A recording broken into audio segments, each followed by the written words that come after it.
Yo,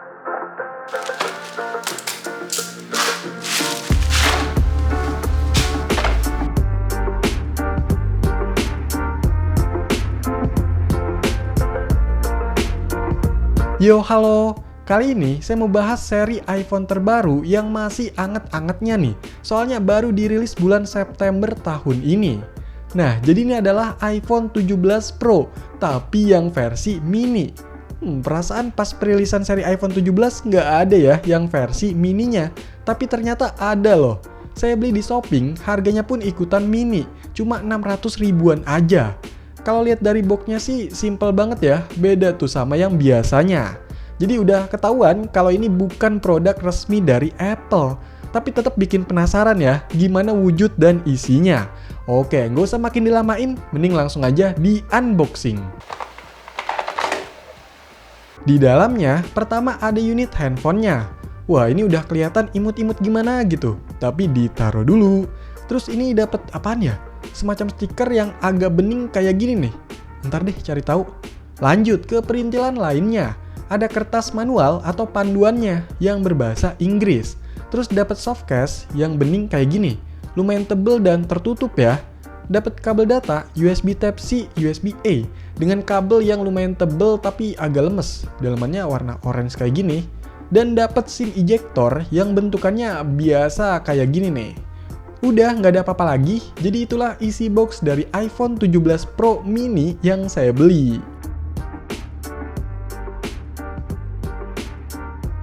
Lanjut, cek unitnya. Nah, jadi penampakannya kayak gini. Masih tertutup banyak tempelan ya, jadi dikletek-kletek ae.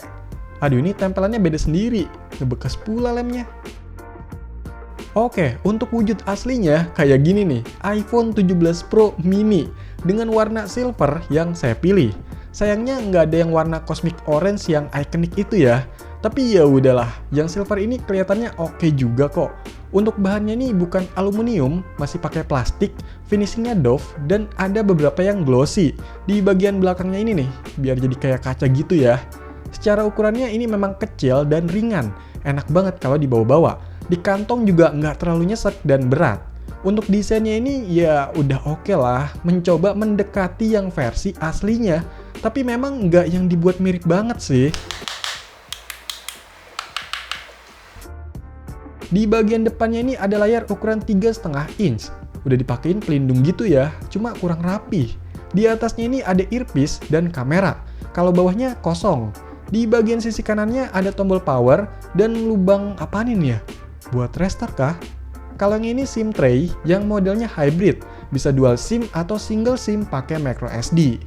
Terus di sisi bawahnya ada lubang speaker dan mikrofon, sama lubang Type-C. Di sisi kirinya ada tombol pengatur volume dan di sisi atas kosong.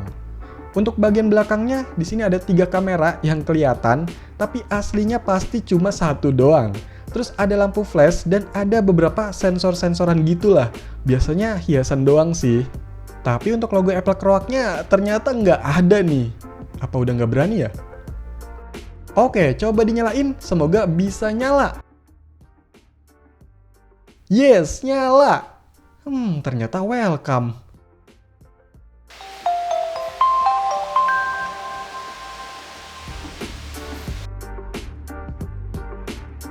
Dan inilah tampilan pertama dari iPhone 17 Pro mini. Tadi nggak ada setupnya gitu ya. Wih, tapi ini oke lah. Dari icon-icon aplikasinya, ini iOS versi berapa ya? Lah, kok? Oke, lanjut dulu nih, cek ke settingannya. Ternyata untuk modelnya ini 17 Pro Max ya, bukan yang Pro biasa. Untuk RAM-nya ini 8 GB dan ROM-nya 512 GB. Tapi kok ini ada Android version 15 ya? Oh iya, tadi RAM-nya yang 8 GB, dari keterangannya ini baru kepake cuma 725 MB aja. Jadi masih bebas 7,3 GB. Sedangkan internalnya yang 512 GB tadi cuma kepake 4,41 GB atau 1%-nya aja ya. Jadi sisa sekitar 508 GB. Bebas lah ya mengarangnya. Tapi memang untuk aplikasi bawaannya ini sedikit banget ya. Bahkan masih ada yang bisa di uninstall juga. By the way, saya penasaran nih sama kameranya yang ngeri nih, katanya bisa 48 megapiksel. Dan inilah hasilnya.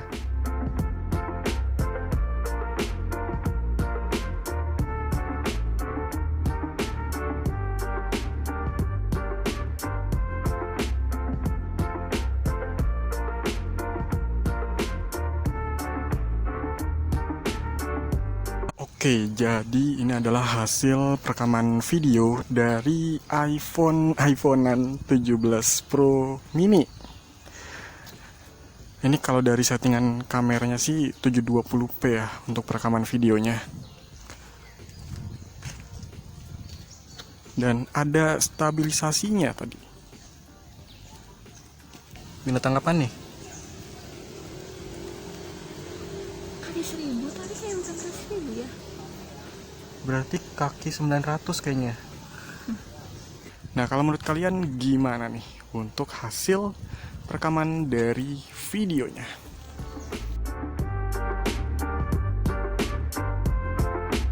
Ya, seperti yang udah ketahuan dari awal, kalau ini tuh sebenarnya handphone tiruan yang dibikin lebih unik, murah, dan ada sedikit bumbu halu juga.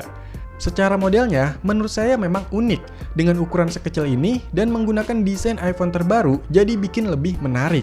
Dimana iPhone 17 Pro sekarang udah punya desain yang agak beda ya sama generasi sebelumnya.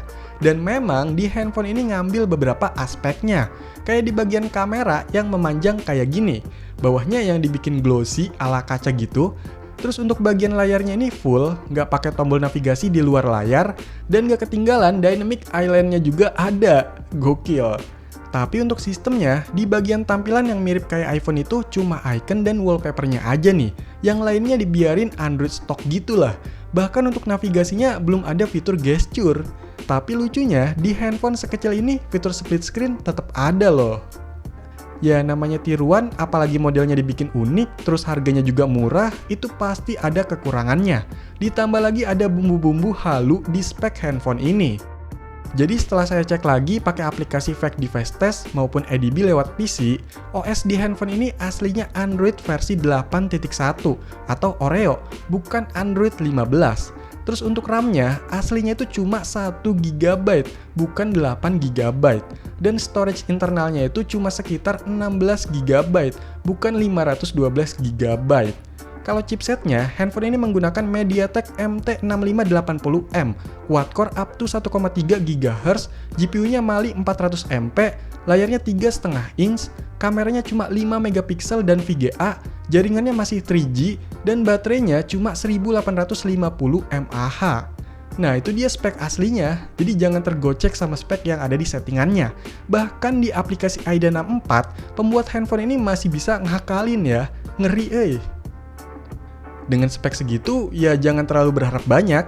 Pakai chipset lawas dan memori yang kecil, pasti performa udah ampun-ampunan lah.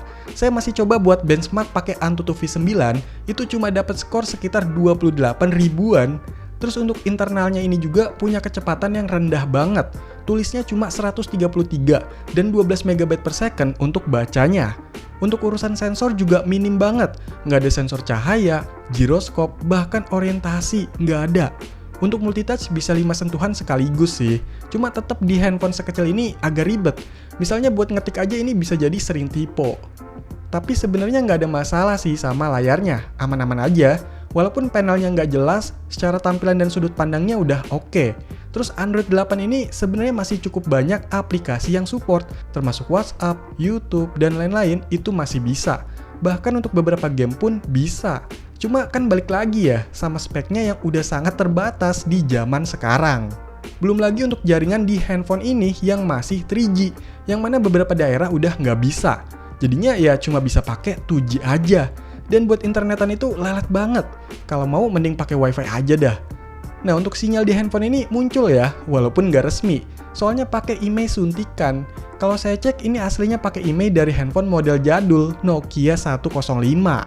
Terus untuk fungsi media playernya ini standar aja lah ya. Cuma sayangnya nggak ada lubang jack audio, jadi harus pakai converter.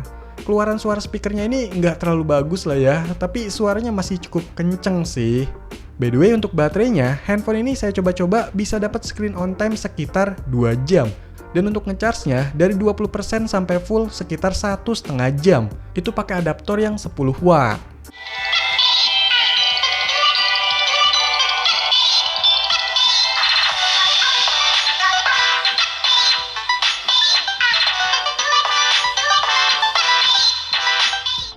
Menurut saya, handphone modelan kayak gini lebih cocok buat yang suka sama barang-barang yang unik ya, atau sekedar jadi mainan aja lah.